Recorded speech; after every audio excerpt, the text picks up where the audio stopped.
Muy buenos días a todos. Bienvenidos a esta segunda edición de los webinars científicos en pro del avance de la microbiología.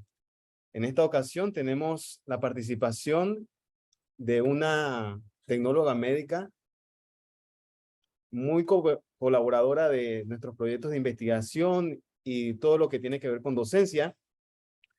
Primero es mencionarles que este webinar llega a ustedes gracias a la organización de Origen y la Sociedad Americana de Microbiología, y es patrocinado por los laboratorios TestLab, Medical Lab en Veraguas y la compañía Scientific Instrument.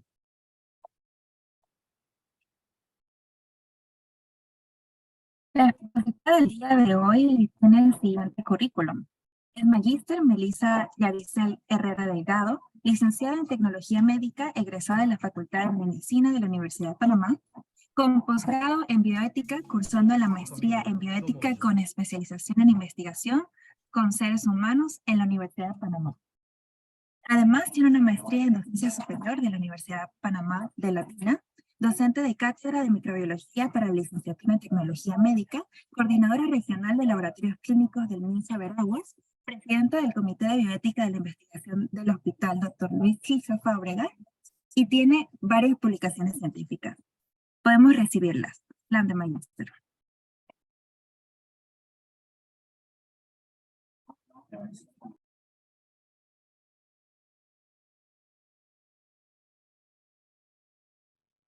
Buenos días a todos y todas. Primeramente quisiera agradecer al licenciado Juan Castillo, embajador de la Sociedad Americana de Microbiología de Panamá, por la confianza en cederme este espacio académico para compartir desde la provincia de Veraguas algo de lo que hemos estado haciendo desde el laboratorio clínico en el tema de leishmaniasis.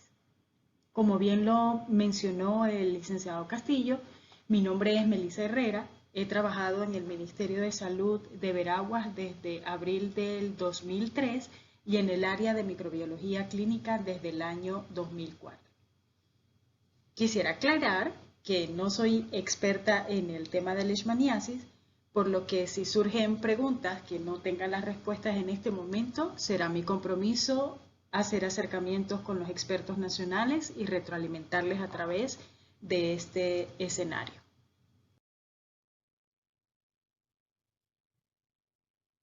La República de Panamá es una gran franja ísmica con una superficie total de 75.517 kilómetros cuadrados.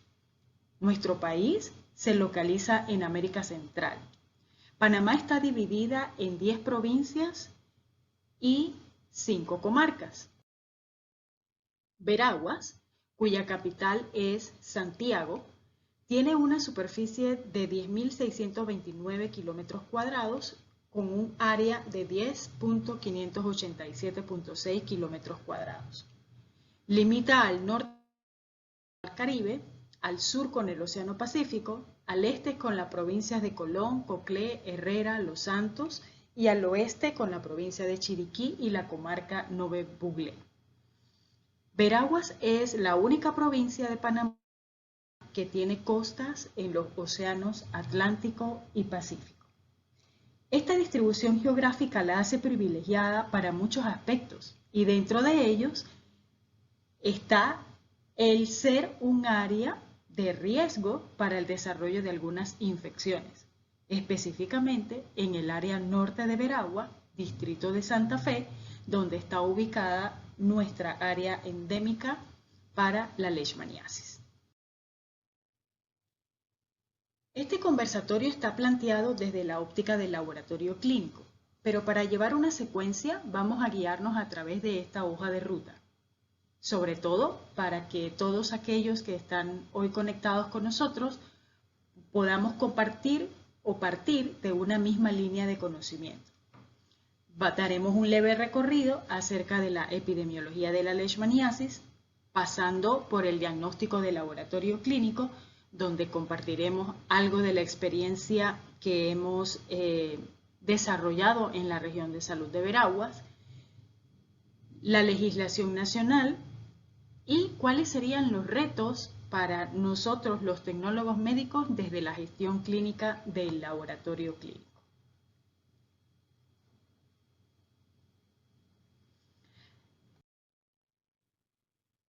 El 31 de mayo del 2021, la Asamblea de la Salud reconoció el 30 de enero como el Día Mundial de las Enfermedades Tropicales Desatendidas.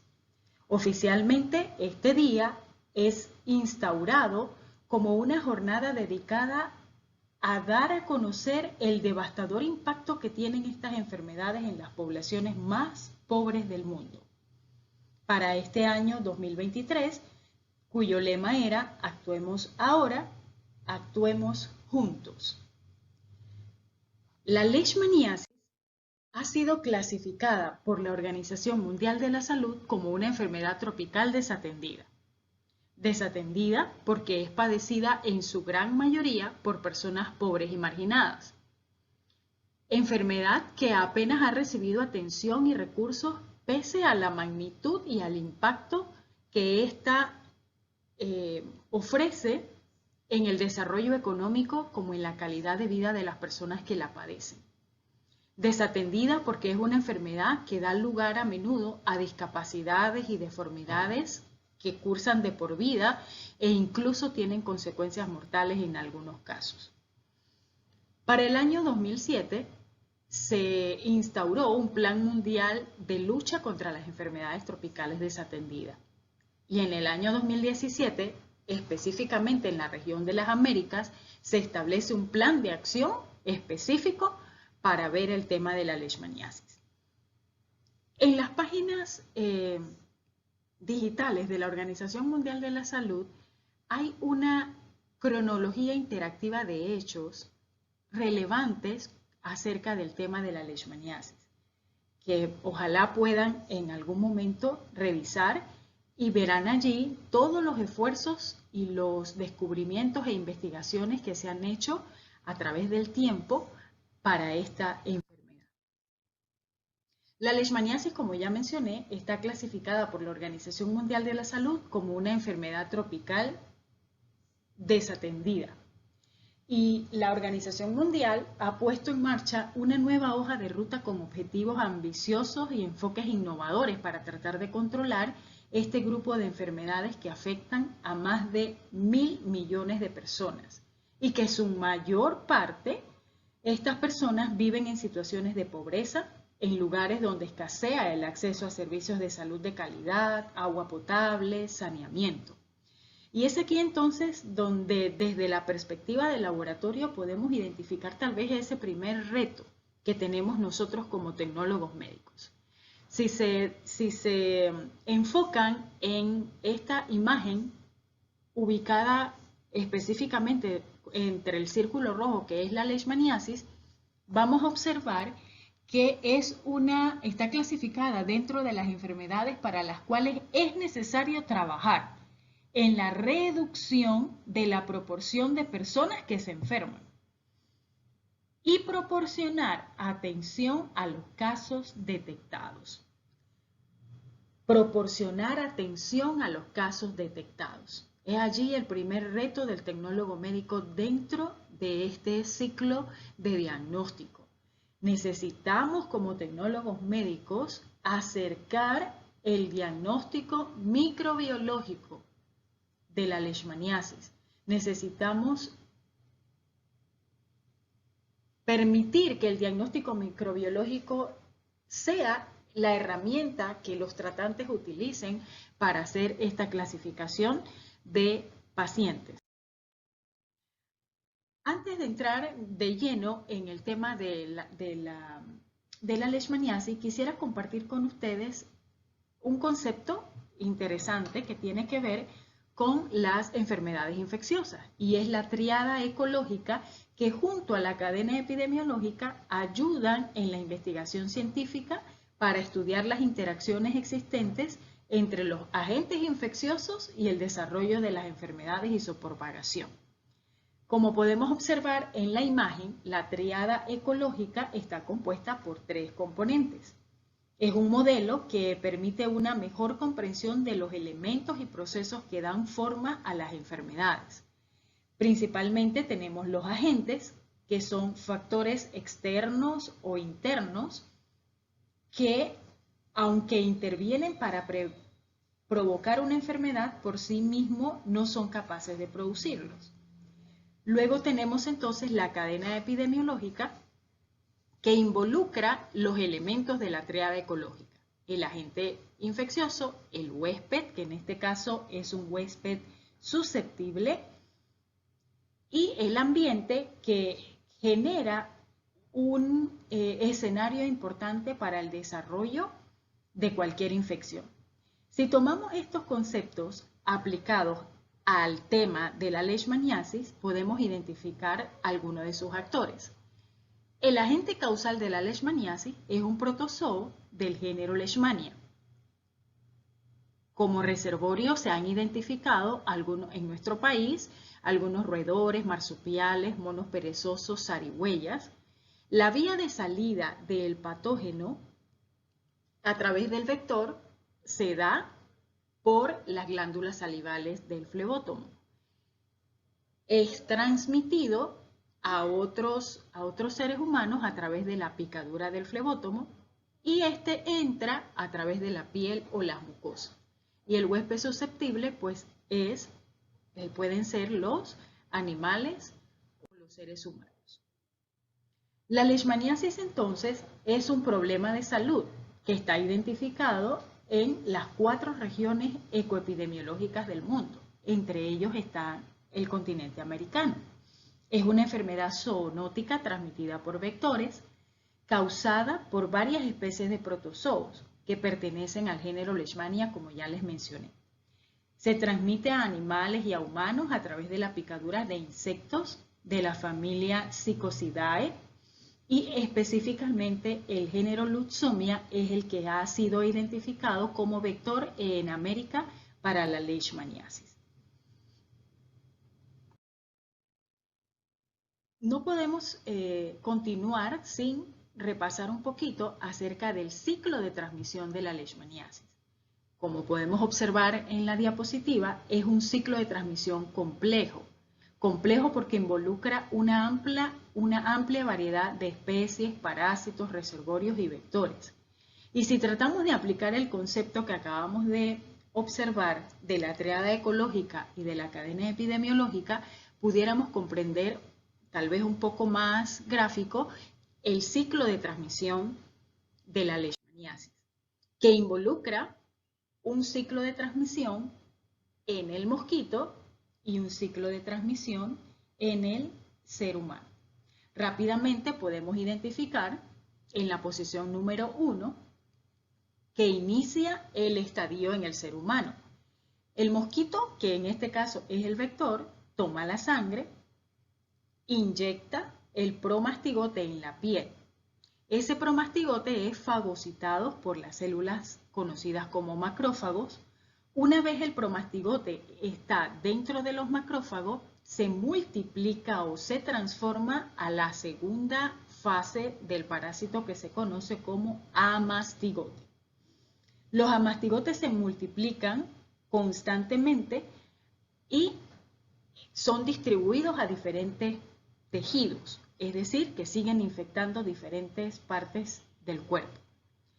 Luego, el flebótomo, específicamente la hembra, que tiene la necesidad de alimentarse de sangre para cuando está produciendo sus huevos, pica al ser humano y se lleva con ella la célula infectada, los macrófagos infectados de amastigotes. Esos macrófagos infectados liberan los amastigotes que se transforman nuevamente al estado de promastigotes, siguen multiplicándose rápidamente y migran luego hacia la probóscide del insecto.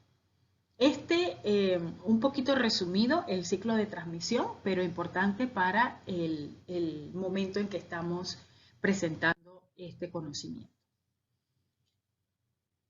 La leishmaniasis tiene diferentes presentaciones clínicas y eso es bien importante. Existen 3 formas diferentes de presentación clínica. Tenemos la leishmaniasis cutánea, la leishmaniasis mucosa y la leishmaniasis visceral. La leishmaniasis visceral, tal vez la recuerden, denominada como Kala-Azar, que a falta de tratamiento adecuado ha sido caracterizada como mortal en más del 95% de los casos. Los pacientes se caracterizan por tener episodios irregulares de fiebre, pérdida de peso, hepatoesplenomegalia y anemia.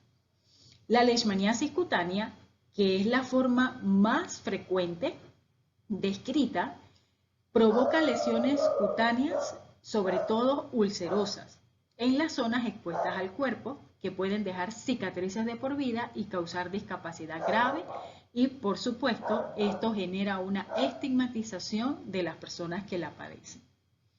Y la leishmaniasis mucocutánea, que es una forma que provoca la destrucción parcial o completa de las membranas mucosas de la nariz, la boca y la garganta.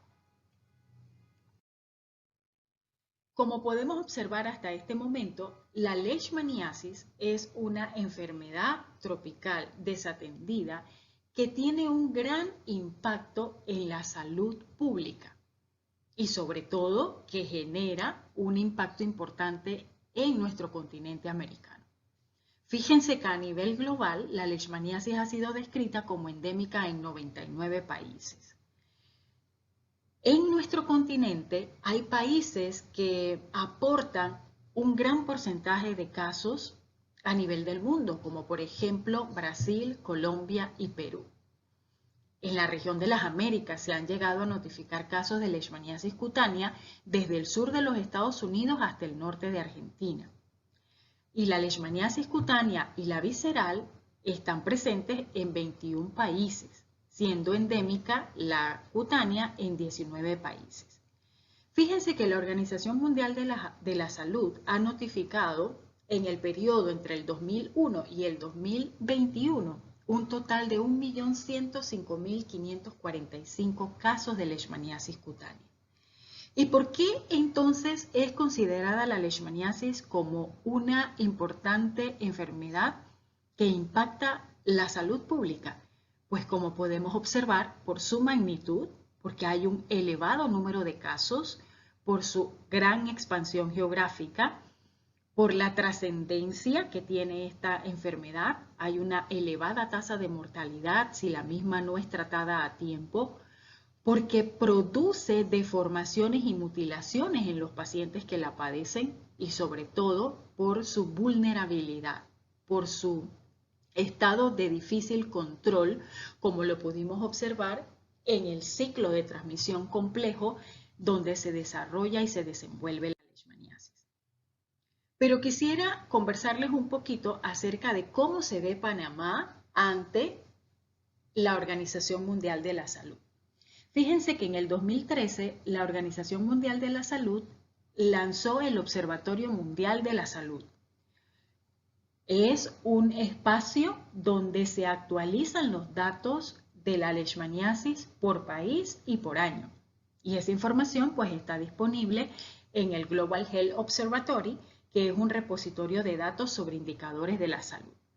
Y si observamos esta información, ubicamos a Panamá con un color rojo, un color que identifica a Panamá como un país endémico. Entonces, el estado de endemicidad de la leishmaniasis cutánea para nuestro país es importante. Hasta el momento no se han reportado casos autóctonos de leishmaniasis visceral, pero el porcentaje de leishmaniasis cutánea que reporta nuestro país es considerablemente importante. Hasta aquí más o menos el abordaje rápido acerca de la epidemiología de la leishmaniasis. Vamos entonces a entrar al tema desde la óptica del laboratorio clínico, el abordaje diagnóstico. Fíjense que para tener un mejor abordaje de la enfermedad de la leishmaniasis, pudiéramos plantearnos una pequeña hoja de ruta. Primeramente, es bien importante conocer los antecedentes epidemiológicos. Es decir, como tecnólogos médicos debemos conocer en nuestro país cuáles son las áreas geográficas que están clasificadas como endémicas para la leishmaniasis. No solamente el tecnólogo médico ha de saber eso, debe saberlo el médico tratante o el personal de salud que está ante la atención de estos pacientes sospechosos. Una vez que se genera esa sospecha clínica, una vez que el tratante o el personal de salud que aborda a estos pacientes, por el tipo de lesión, por el lugar de procedencia, por las características, según la anamnesis que le hayan realizado al paciente, se genera luego entonces algo que tal vez sea nuevo para nosotros y es pensar que el médico hace una interconsulta al laboratorio clínico. Recordemos que como tecnólogos médicos somos parte esencial del ciclo de diagnóstico de las enfermedades infecciosas. Una vez que el paciente es remitido por el médico tratante hacia el laboratorio, entonces el laboratorio empieza su investigación, empieza a hacer el abordaje diagnóstico a través de diferentes tecnologías o de diferentes métodos. Para abordar la leishmaniasis se cuentan o se han desarrollado métodos directos, conocidos también como parasitológicos, y métodos indirectos que son un poco más inmunológicos, que determinan la respuesta inmunológica del paciente ante la infección de la leishmaniasis. Estos métodos inmunológicos pues han sido desarrollados en algunos países, sobre todo para trabajos o intervenciones de campo, donde han desarrollado técnicas, por ejemplo, de aglutinación directa, de técnicas de ELISA, sobre todo en trabajos de campo para el diagnóstico de la leishmaniasis visceral. En el campo del diagnóstico de laboratorio para la leishmaniasis, ya les mencioné que hay dos métodos diagnósticos, los directos y los indirectos. Se pueden hacer por la identificación microscópica del parásito intracelular, utilizando una biopsia de las lesiones y posteriormente realizando una tinción de coloración de Jensen. Se pueden realizar raspados para hacer los frotis. A través de estas muestras también podemos cultivar las muestras y, lógicamente, la mayor tecnología, que es la reacción en cadena de la polimerasa. También pueden realizarse algunas pruebas intradérmicas que vamos a ver rápidamente y las pruebas serológicas que les mencioné, pero que en nuestro país pues, no están disponibles. Cuando hablamos del frotis de la lesión cutánea, nos estamos refiriendo a un extendido que se toma de una muestra de la lesión cutánea, como lo podemos observar en la imagen. Los frotis de lesión son métodos rápidos, económicos, de fácil realización a nivel local, porque utilizamos recursos mínimos. Pero el pensar que es rápido y económico, no nos podemos apartar del hecho que es una técnica invasiva. Entonces, el tecnólogo médico debería desarrollar la experticia para lograr la realización de la toma de la muestra. En este aspecto, entonces, quiero compartir con ustedes cuál ha sido la experiencia en el diagnóstico de la leishmaniasis que se ha desarrollado en la región de salud de Veraguas. La región de salud de Veraguas tiene tecnólogos médicos con entrenamiento recibido directamente del Instituto Conmemorativo Gorgas, y estos tecnólogos médicos desarrollan su experticia en la atención a nivel hospitalario. Pero estos tecnólogos médicos que fueron entrenados de primera mano en el Instituto Gorgas hicieron esa transferencia de conocimiento a otros colegas. Y por eso, en estos momentos, podemos brindar el diagnóstico de la leishmaniasis tanto en el área hospitalaria como en el laboratorio clínico del MINSACAPSI de La Mata. Nosotros en el laboratorio atendemos a estos pacientes a través de la consulta externa de lunes a miércoles en horarios de la mañana. En los pacientes que se encuentran hospitalizados, pues el tecnólogo médico hace interconsulta en la cama del paciente. Utilizamos una solicitud regular de laboratorio, Pero cuando abordamos al paciente, necesitamos obtener información importante. Entonces utilizamos esta herramienta que tenemos aquí en la imagen, donde reportamos o registramos los datos personales del paciente, la edad, el género, la procedencia del paciente, la ocupación, cuánto tiempo tiene con la lesión, cuáles son las características de la lesión, cuántas lesiones tienes, y tratamos de identificar la posición de las lesiones en la figura que tenemos allí del cuerpo humano. Es importante también indagar al paciente si por alguna razón se ha automedicado con algún producto, ya sea comercial o a base de hierbas. ¿Y por qué es importante preguntar estos detalles? Porque el uso de cremas, por ejemplo, con corticoides, tienden a deformar las lesiones y al cambiar las características de la presentación. Entonces puede desviarnos la presentación clínica, pero es producto de terapias caseras que utilizan los pacientes en miras de poder buscar una mejoría. Cuando se atiende al paciente es bien importante también revisar el paladar, ¿sí? Por el tema de la evidencia o el descarte de lesiones en el paladar que ya estarían identificando la presencia de una leishmaniasis mucosa.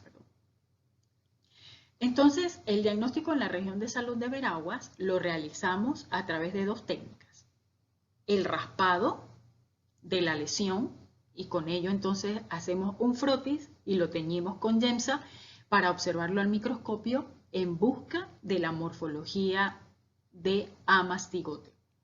Y además utilizamos la prueba intradérmica llamada prueba de intradermorreacción de Montenegro, que es provista por el Instituto Gorga y no es más que un método inmunológico que se utiliza para verificar la respuesta inmunológica del paciente ante la presencia del parásito en algún momento de su vida. Esta técnica tiene la particularidad de que no nos logra diferenciar si la infección o la respuesta de hipersensibilidad tardía es por una infección reciente o una infección pasada. ¿Sí? Entonces hay que tener un poquito de cautela al momento de realizar la interpretación. Lo que vamos a ver a continuación es una galería de imágenes de lesiones de pacientes que hemos atendido y que han sido diagnosticados en el hospital Dr. Luis Chicho Fábrega, que es nuestro hospital de referencia. Como podemos observar, estas imágenes muestran múltiples lesiones ulceradas, algunas en su mayoría, con un borde bien definido. Estas características representan lo que nosotros conocemos como leishmaniasis cutánea, que es la que está mayormente descrita en nuestro país. Fíjense que el Ministerio de Salud sugiere que existe un alto grado de subregistro de la incidencia de los casos de leishmaniasis cutánea en nuestro país. Las manifestaciones clínicas que se observan en la mayoría de los casos en Panamá son las cutáneas y principalmente es la cutánea ulcerada. Como podemos observar en las imágenes, tenemos diferentes presentaciones de lesiones, algunas en su gran mayoría tienen la característica de ser ulceradas. Este segundo caso, como podemos ver en la imagen de la izquierda, tenemos 3 lesiones en el hombro del paciente. Las lesiones están pequeñas, tienen un único puntito de ulceración, pero la traje a colación para compartir con ustedes que la enfermedad de la leishmaniasis comienza inicialmente con una mácula que luego se convierte en una pápula, va creciendo y creciendo hasta transformarse en una úlcera. Esa úlcera es indolora, poco activa, lógicamente, cuando está libre de infección bacteriana. Como podemos ver en la imagen de la derecha, a ese paciente se le toma muestras de la lesión y se le aplica la prueba intradérmica de Montenegro. Este otro caso, igual, podemos observar, el paciente tiene dos lesiones, una en la parte posterior de la rodilla, una en la pierna, en la parte baja de la pierna. Y si podemos observar, estas lesiones ya no son tan características como las que vimos al inicio. Este paciente había estado padeciendo de esta lesión por mucho tiempo y consideró colocarse tratamiento de hierbas, de hojas en las lesiones, y lo que hace es un poquito cambiar la forma de la lesión. Entonces es bien importante que tengamos eso en cuenta. Tal vez vemos la lesión y no es tan característica de lo que vemos en los libros o en la literatura, pero hay que indagar al paciente qué pasó, si logró ponerse algún tipo de tratamiento casero que pudo haber alterado la característica regular de la lesión. Como podemos observar, tenemos las lesiones y la prueba intradérmica de Montenegro, que está señalizada con el círculo rojo. Fíjense que el periodo de incubación de la leishmaniasis en los seres humanos es de aproximadamente 2 a 3 meses en promedio. Pueden haber pacientes que reportan periodos de incubaciones más cortos, es decir, entre 2 a 3 semanas, o periodos de incubación mucho más largos. Por ejemplo, hace 2 años que el paciente refiere que estuvo en un lugar donde sintió que algo lo picó y fue hasta mucho tiempo después que desarrolló la primera pápula y luego que se convierte en una úlcera indolora. Miremos este otro caso. La imagen de la izquierda es una úlcera que se encuentra situada en el abdomen de un paciente. Este es un paciente de nacionalidad venezolana que vino de paseo a el área de Capira, así que estuvo sin su sudadera por un periodo de tiempo y allí entonces recibió la picadura del vector. Como pueden observar, esa lesión tiene algunos puntos de pus, por lo tanto hay una infección bacteriana y este tipo de úlceras pues causa algo de dolor en los pacientes. Igual a este paciente se le aplicó la prueba intradérmica, como podemos observar en la imagen de la derecha.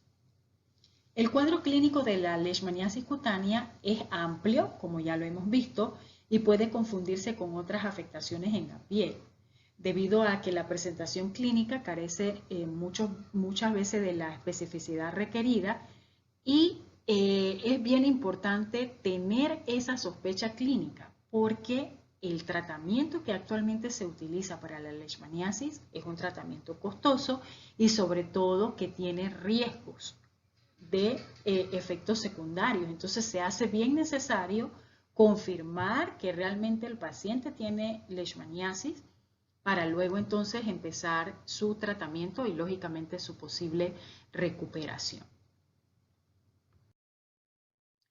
Fíjense que la leishmaniasis no escatima ni la edad ni el sexo de la población. Como podemos observar en esta imagen, es un pequeño bebé que tenía 2 lesiones al lado de su boca, pero aparte también tenía una lesión en la rodilla. Fíjense que es una lesión que está ulcerada, pero ella está costrosa, tiene sus bordes bien pronunciados. Se le toma pues su raspado de la lesión y también se aplica la prueba intradérmica de Montenegro. Vuelvo a reiterar que en algunos casos las lesiones pierden esa característica uniforme de presentación. Y también hay que tener presente que las lesiones pueden ser únicas o pueden ser múltiples. Y no siempre son ulceradas, va a depender también del tiempo de evolución de la lesión en que el momento en que el paciente llegue a la atención clínica. La literatura refiere que algunas de estas lesiones pueden cicatrizar espontáneamente en el término del paso de semanas o de meses, o pueden persistir durante años, ¿sí? Para resolver espontáneamente según el sistema inmunológico del paciente. El tema que ocurre cuando las lesiones se curan espontáneamente es que siempre dejan una cicatriz. A diferencia que la leishmaniasis sea tratada con el medicamento apropiado, las cicatrices ya disminuyen o desaparecen del cuerpo. Miremos esta otra imagen. También es un niño con una lesión en su mejilla, en su cuello. Son lesiones que en este momento de la atención del paciente aún no estaban ulceradas. El paciente se le aplica la intradermorreacción y creo que no les mencioné, pero la intradermorreacción es una reacción de hipersensibilidad tardía. Quiere decir que el paciente necesita regresar a las 48 horas posteriores a la inoculación de los antígenos de la leishmania. El paciente debe regresar 48 horas después al laboratorio para que esta prueba sea leída e interpretada por el tecnólogo médico. Se hace importante destacar que el diagnóstico específico de la leishmaniasis, cuando lo hacemos con una prueba directa,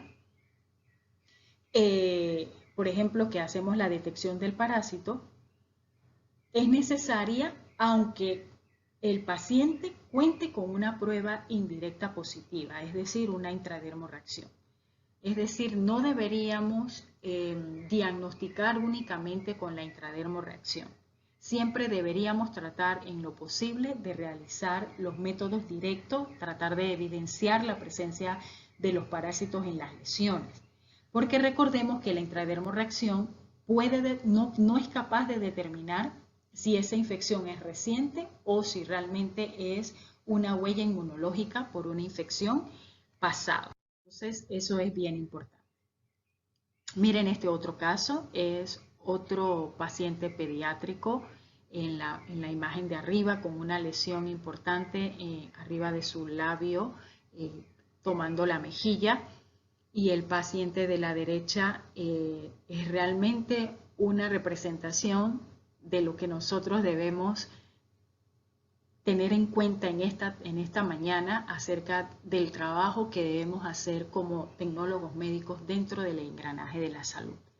Este es un bebé de 8 meses que tiene lesiones importantes en su mejilla, producto de una infección de leishmaniasis. Fíjense que esas lesiones ya están cicatrizadas, así que muy probablemente esa infección la adquirió siendo un recién nacido o siendo un bebé muy pequeño. Y esas lesiones permanecen de por vida en el paciente. Entonces, es bien importante que el tecnólogo médico, en el caso de la atención de niños menores de 2 años, trate de pedir el acompañamiento o el apoyo, sobre todo de los especialistas pediatras o médicos generales, cuando las lesiones son en el rostro y, por ejemplo, en el pabellón auricular. Porque hay lesiones que pueden estar muy activas y al momento de hacer el corte con el bisturí puede haber un sangrado que no podemos controlar en el escenario del laboratorio. Entonces, eso hay que tenerlo presente siempre. Fíjense que este es otro caso, como ya les mencioné, la leishmaniasis puede producir una lesión única o múltiples lesiones. Miren estos pacientes, la imagen superior derecha pues es una lesión en la nariz, una lesión ulcerada importante. El niño pequeño que vemos en la imagen tiene múltiples lesiones. Imagínense, ese bebé empezando su vida ya lleva una cicatrización importante en su cuerpo. Y estas son las cosas que debemos reflexionar para romper esa cadena de infección, porque estos pacientes terminan con desfiguraciones, con malformaciones que pues van a cargar el resto de su vida. A continuación quiero compartir con ustedes un caso muy interesante de un pacientito que llega al cuarto de urgencia de nuestro hospital. Este paciente tiene en su momento, cuando lo atendimos, 80 años de edad. Provenía del área norte de Veraguas. Este paciente fue atendido por el otorrinolaringólogo y a la revisión de las fosas nasales el médico identifica una úlcera en la mucosa nasal. Al identificar esa úlcera en la mucosa nasal y al ser un paciente que provenía del área endémica de Veragua, el médico inmediatamente sospecha de leishmaniasis y hace esa llamada al laboratorio para buscar esa interconsulta que les mencionaba al inicio de la presentación. Si ustedes pueden observar, este paciente tiene una cicatriz en la mejilla derecha.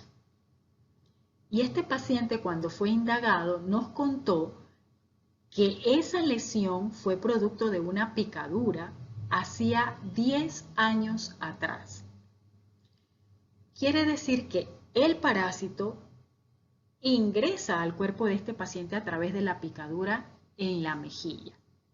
El paciente sana espontáneamente la lesión. Fíjense que cuando sana espontáneamente quedan cicatrices importantes en el cuerpo y ese parásito logra migrar hacia la membrana mucosa nasal del paciente y desarrolla entonces una leishmaniasis mucosa. Fue la primera que logramos diagnosticar en ese periodo. El doctor tomó una biopsia del tejido mucoso. Esta fue enviada al Instituto Conmemorativo Bordas, donde se realiza la técnica de PCR y logramos entonces hacer el diagnóstico definitivo. Esta imagen no está nada bonita porque hace muchos años que se tomó y se tomó desde un celular a través del objetivo del ocular, de un microscopio, pero podemos allí tratar de identificar el macrófago con múltiples amastigotes en su interior, ¿sí? Y este frotis, que no está tan claro, es el frotis que se logró hacer de la lesión mucosa del paciente que acabamos de observar. Es importante compartir con ustedes que la leishmaniasis tiene una característica. La leishmaniasis tiende a desarrollar en algunos pacientes linfoadenopatías.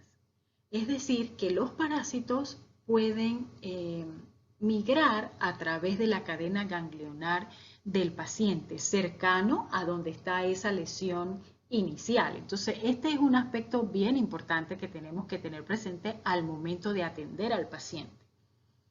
Quiero decirles que cuando atendemos a un paciente con sospecha de leishmaniasis, usted tiene que dedicarle un poquito de tiempo a esa atención. Usted va a identificar la lesión inicial que el paciente le refiere, usted tiene que revisar los ganglios adyacentes a la lesión, deberíamos revisar el paladar siempre y cuando sobre todo las lesiones estén en la cara o en el cuello. Y como podemos observar en esta imagen, el paciente tenía una lesión importante en el cuello. Y si pueden observar allí, el cuello tiene una cadena ganglionar inflamada. Las imágenes de abajo son lesiones que el paciente tenía en la espalda. Y así es como inicia. Una picada que se enrojece, que luego empieza con una mácula y luego desarrolla una pápula y sucesivamente, si no se atiende, desarrolla entonces la lesión. Y a este paciente pues también se le aplicó la prueba dérmica de Montenegro. El periodo de transmisibilidad del hombre, en el hombre es importante porque el hombre puede ser infectante siempre y cuando haya parásitos en las lesiones de la piel o en la sangre circulante.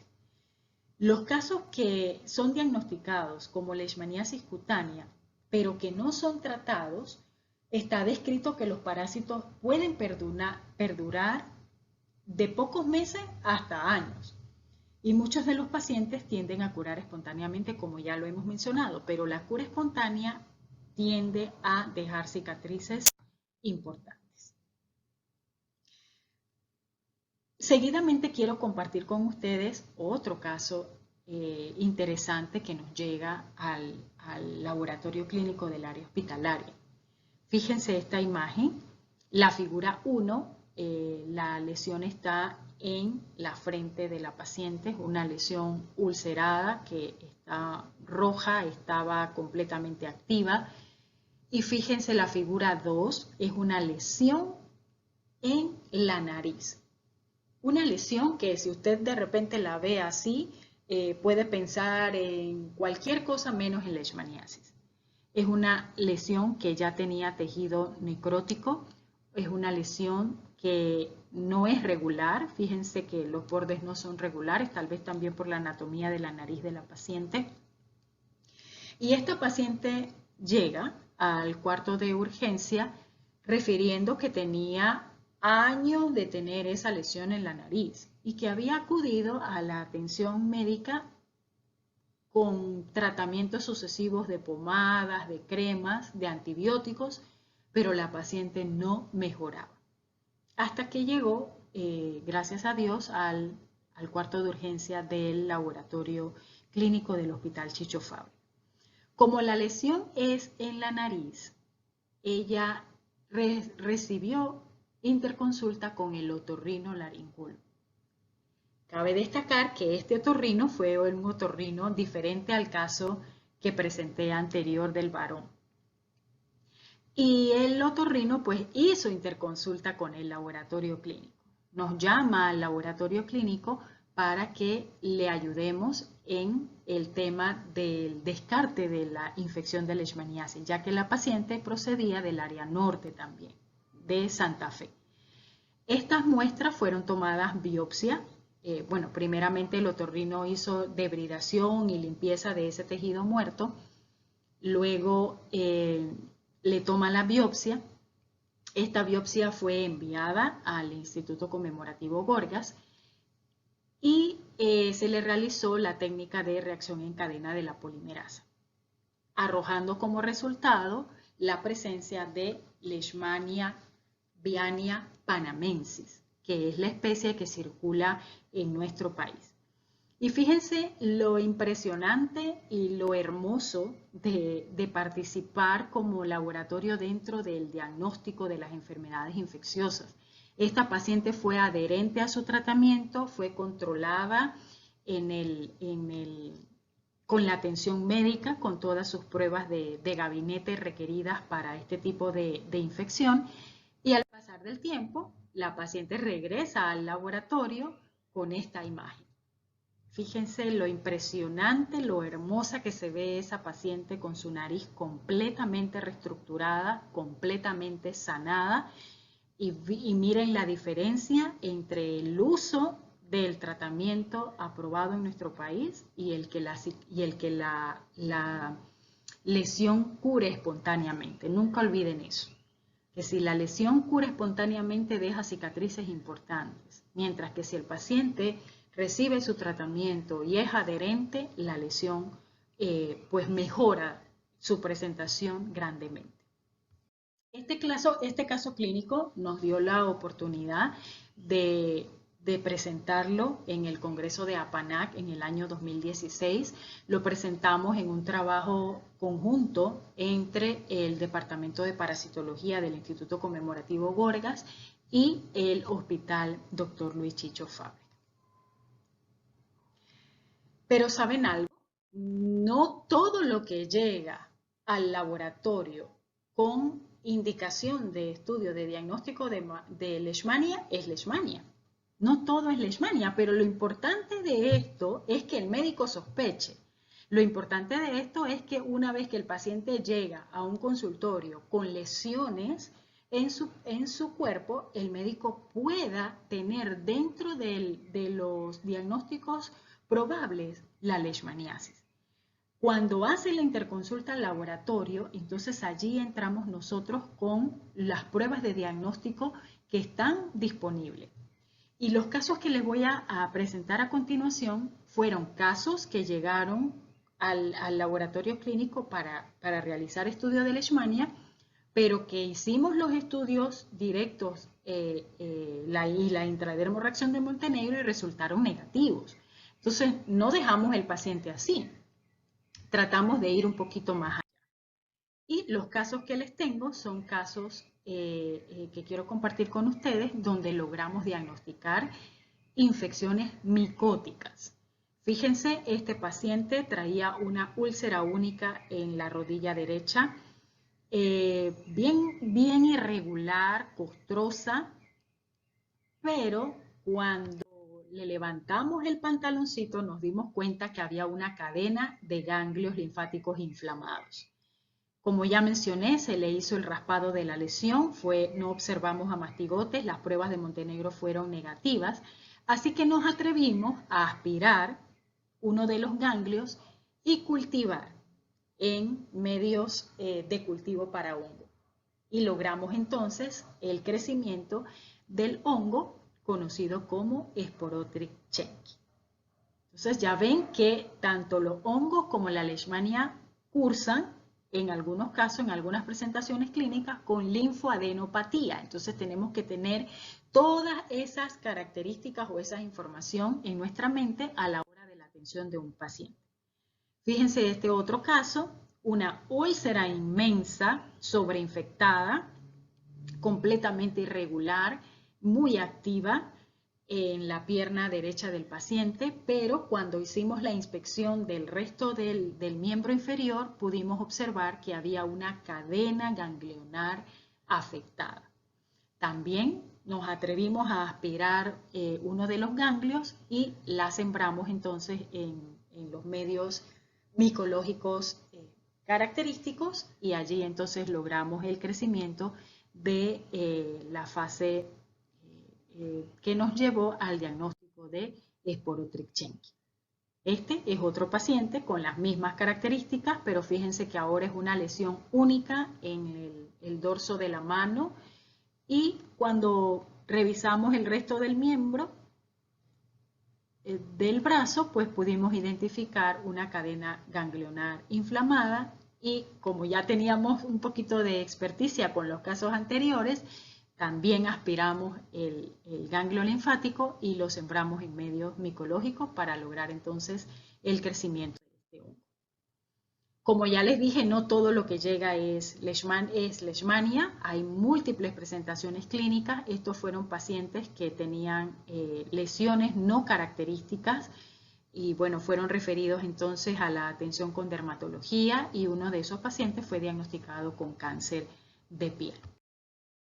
Fíjense este otro paciente hospitalizado con una lesión tipo granulosa en la pierna derecha inferior. Refería tener esa lesión con muchos años atrás. Luego de la entrevista, él refirió haberse cortado con una hoja de zinc, así que probablemente esa fue la forma como el hongo penetró a su sistema.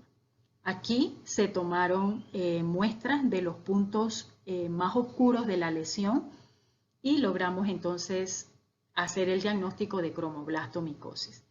Quiero aprovechar este escenario para agradecer a la profesora Marquela de Quinzada y al profesor Rivas de la Universidad de Panamá, que han sido mis maestros y han sido mis mentores en el tema de la micología. Y gracias a ellos, pues, a sus orientaciones nos hemos atrevido en Veragua a hacer un poquito de micología. Este fue otro paciente cuya presentación clínica no era nada característica. Nos daba un poquito de temor realizar el raspado, pero lo hicimos y pues lógicamente no observamos amastigote porque se trataba de un queratoacantoma, que no son más que protuberancias en forma de domo enrojecidas, que tienen un cráter central como si fuera una pequeña úlcera, son de crecimiento rápido y fue identificada por metodologías histopatológicas como un tumor benigno llamado queratoacantoma. Y este fue otro paciente que llegó con una lesión única en el brazo izquierdo. Si nos damos cuenta, no era ulcerada, tenía un borde definido, tenía tejido necrótico, pero no había una úlcera como tal. De todas formas, hicimos las dos técnicas que teníamos al momento, resultaron negativas, pero nos llenó un poquito de curiosidad y raspamos nuevamente y teníamos con Ciel-Nielsen, y pues para nuestra sorpresa el paciente tenía Bacillus alcohol ácido resistente, lo que pudimos entonces ayudar al diagnóstico de una tuberculosis cutánea. Eso era lo que tenía para compartir con ustedes acerca de la experiencia que hemos tenido desde el laboratorio clínico en la región de salud de Veragua. Y no quiero terminar sin antes comentarles que nuestro país tiene una normativa que fue emitida en el año 2015. Es la guía para el abordaje integral de la leishmaniasis en Panamá. Los invito a revisarla, está disponible de manera digital y a tenerla disponible en nuestros laboratorios, porque no solamente nosotros nos debemos enfocar en la parte de laboratorio, sino que como equipo integral o multidisciplinario en la atención sanitaria, también tenemos que conocer acerca del tratamiento, de los métodos de prevención, de las vigilancias epidemiológicas, entre otras cosas importantes que aparecen en esta normativa. Entonces, ya para terminar, no quiero despedirme sin recordarles que la leishmaniasis pertenece al grupo de eventos de salud pública que son de obligatoriedad su notificación. Les recuerdo el decreto ejecutivo 1617, donde aparece por primera vez el término de vigilancia laboratorial. Ya hacíamos vigilancia laboratorial antes de este decreto, pero en este decreto del 2014 aparece por primera vez ese nombre. Entonces, recordarle que todos los eventos de salud pública deben ser reportados según el decreto ejecutivo a las autoridades competentes.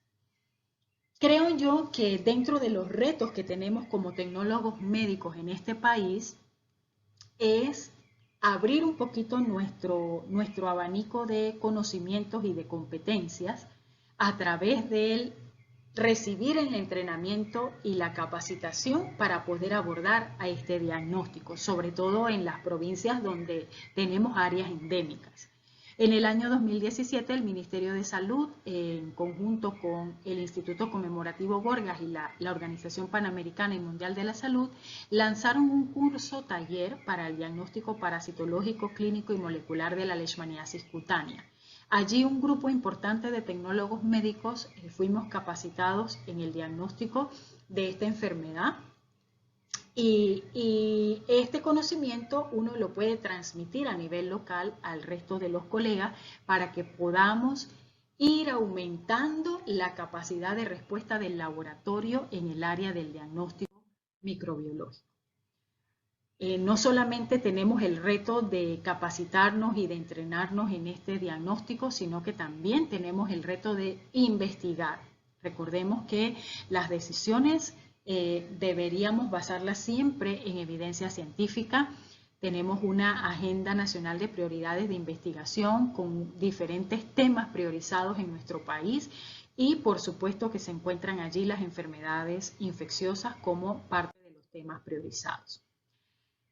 Gracias al trabajo y al esfuerzo del Instituto Conmemorativo Gorgas y de otros institutos de investigaciones como Indicasat, nuestro país ha podido aportar a la evidencia científica importante información, no solamente del estudio del parásito, sino que se han hecho estudios importantes desde el vector, el reservorio, el parásito y sobre todo hay estudios importantes respecto al tratamiento realizado en el Instituto Conmemorativo Gorgas.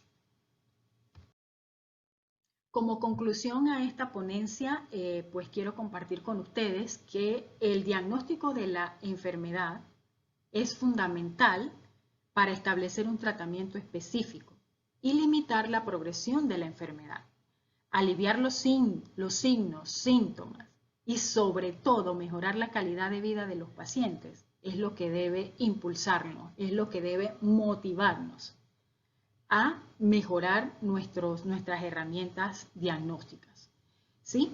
Es imperativo que nosotros establezcamos acciones conjuntas con los otros actores que están involucrados en este diagnóstico, reforzar la vigilancia y el control en las áreas endémicas. Y es importante, y creo que es lo que nos ha funcionado a nosotros a nivel de la región de salud de Veragua, es esa coordinación a nivel de todos los actores involucrados para lograr una adecuada atención a través de la sospecha clínica, un adecuado diagnóstico y, por supuesto, un tratamiento oportuno, sobre todo priorizando la seguridad del paciente.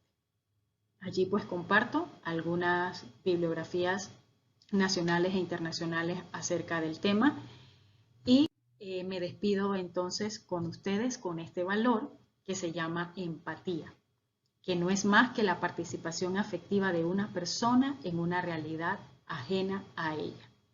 Recordemos siempre que la infección de la leishmaniasis es una infección que tiene un impacto importante no solamente en la parte física, sino también emocional de las personas que la padecen.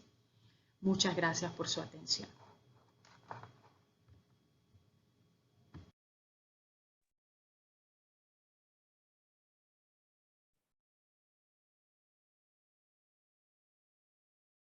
Hola, te saluda Franklin Sainz, director de Test Lab Laboratorio Clínico. Visítanos en cualquiera de nuestras 5 sedes, ubicadas en Avenida Útero Semena, Vía Israel, Tumba Muerto, Chiriquí y Citré. Ven y vive la experiencia Test Lab.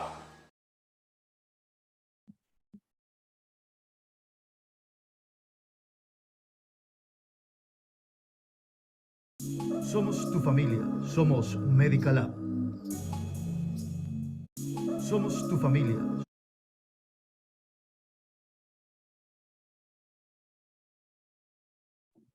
Muchas gracias, Magister Melissa, por su exponencia. La apreciamos mucho y muchas gracias a nuestros patrocinadores que han creído en la visión de nosotros en compartir diferentes webinars respecto a microorganismos de importancia aquí en Panamá y a nivel internacional. Tenemos varias preguntas para usted, Magister. Primeramente nos pregunta Nelly Campos. ¿Se han reportado casos de fallecimiento por casos cutáneos? También pregunta, ¿qué tratamiento se utiliza actualmente para los casos existentes? Les usamos. Hola, muy buenos días a todos. Gracias por la atención prestada. Para la compañera Nelly, realmente nosotros en la región de salud de Veragua no hemos tenido casos de fallecimiento por leishmaniasis cutánea. Habría que verificar a nivel nacional, pero me parece que la leishmaniasis cutánea como tal, si recibe su tratamiento adecuado y si no desarrolla, por ejemplo, a mucocutánea, la tasa de mortalidad es muy baja. En cuanto a el medicamento que actualmente se utiliza en Panamá, la norma describe que Panamá utiliza un antimonio pentavalente, conocido como antimoniato de meglumina, que está registrado bajo el nombre comercial de Glucantime. Ese es el medicamento que actualmente se utiliza en Panamá y son ampollas. En teoría se coloca una sola dosis diaria al paciente. Para leishmaniasis cutánea son 20 días consecutivos de inyecciones. Entonces eso también es algo importante, ¿no?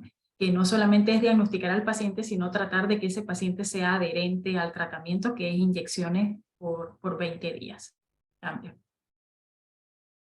Perfecto, muchas gracias por su respuesta. Nos pregunta Alcibiade Guerra, ¿es posible que la lesión se disemine cerca de la primera lesión si el paciente no toma por lo menos 1 o 2 dosis? Normalmente, como les comentaba, cuando un paciente tiene múltiples lesiones, depende mucho del tipo de parásito que sea, pero también depende de cuántas picadas recibió el paciente en ese momento. Normalmente cuando hay una única lesión, a veces, no es en la mayoría de los casos, pueden desarrollarse lesiones satélites llamadas de esa forma, ¿no? Pero realmente en nuestra experiencia son muy pocos los casos que hemos visto con lesiones múltiples. Realmente es una única lesión y lo que siempre deben tener presente es el tema de revisar si hay ganglios linfáticos inflamados, porque eso también nos ayuda a nosotros como tecnólogos médicos en el descarte del posible agente infeccioso. Cambio. Perfecto, muchas gracias por su pregunta. Graciela Santana nos pregunta, ¿cuál ha sido el paciente más joven atendido con leishmaniasis en la región, bebés, niños? ¿Qué implicaciones puede tener en su desarrollo? Creo que la imagen que vimos al inicio del bebé que tenía las lesiones cicatrizantes en su mejilla, ese bebé tenía 8 meses. Ha sido el pacientito que en mi experiencia hemos atendido de la parte pediátrica. Y realmente cuesta un poquito porque los pacientes pediátricos no es tan fácil poder mantenerlos tranquilos para tomar una muestra, y este tipo de muestra es una muestra un poquito invasiva. Realmente cuando hablamos de discapacidad, no aplica una discapacidad como tal en ninguna de las partes de los extremos del paciente, pero sí hay un impacto de deformidad. El paciente puede quedar con cicatrices impresionantes en su cuerpo, y sobre todo si se dan en la cara, y esos pacientes pueden llegar a ser estigmatizados cuando crecen, cuando van a la escuelita, y es un tema emocional también, como les decía al final de la presentación. Cambio. Excelente respuesta, muchas gracias. Nuestra última pregunta de este webinar tenemos a Kadir. Nos pregunta, ¿han visto algún aumento de casos de leishmaniasis con formas clínicas mucosas o con muchas lesiones, más de 4, en los pacientes que atienden? Pregunto porque la presencia de especies como Leishmaniasis guayanensis y Leishmaniasis brasiliensis están relacionadas con formas mucocutáneas y la presencia de Leishmaniavirus en el país. Muchas gracias al doctor Kadir por su pregunta. Realmente para nosotros el único caso de mucosa que hemos diagnosticado ha sido el caso del señor de los 80 años. Y creo que no hemos tenido otros pacientes con esas características. O sea, no han llegado al laboratorio para la realización de un diagnóstico de leishmaniasis. Tal vez hayan llegado pacientes con esas características al área clínica, pero no han hecho la interconsulta al laboratorio. Y lo que menciona el doctor Kadir es interesante porque nosotros acá solo realizamos el raspado para buscar la forma parasitaria a través de la tinción de Yensa.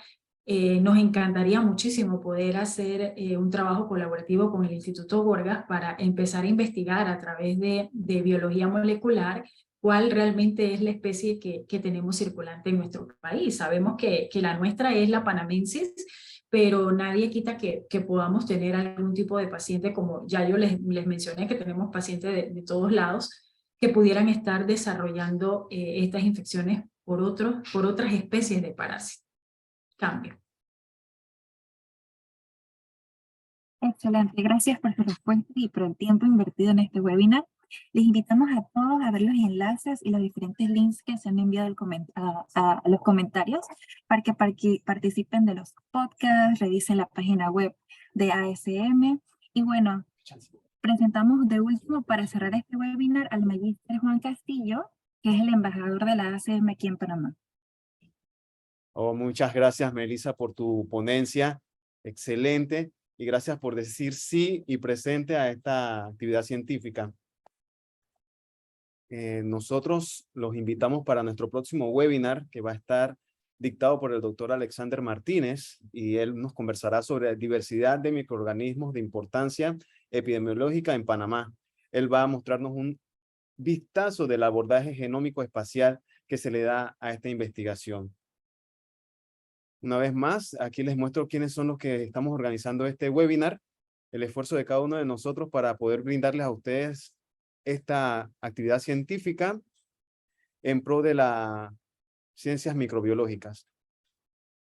Y nos despedimos una vez más, sin antes recordarles que pueden ver todo este webinar nuevamente en nuestra página o canal de YouTube como Ciencia Podcast. Muchas gracias y hasta la vista.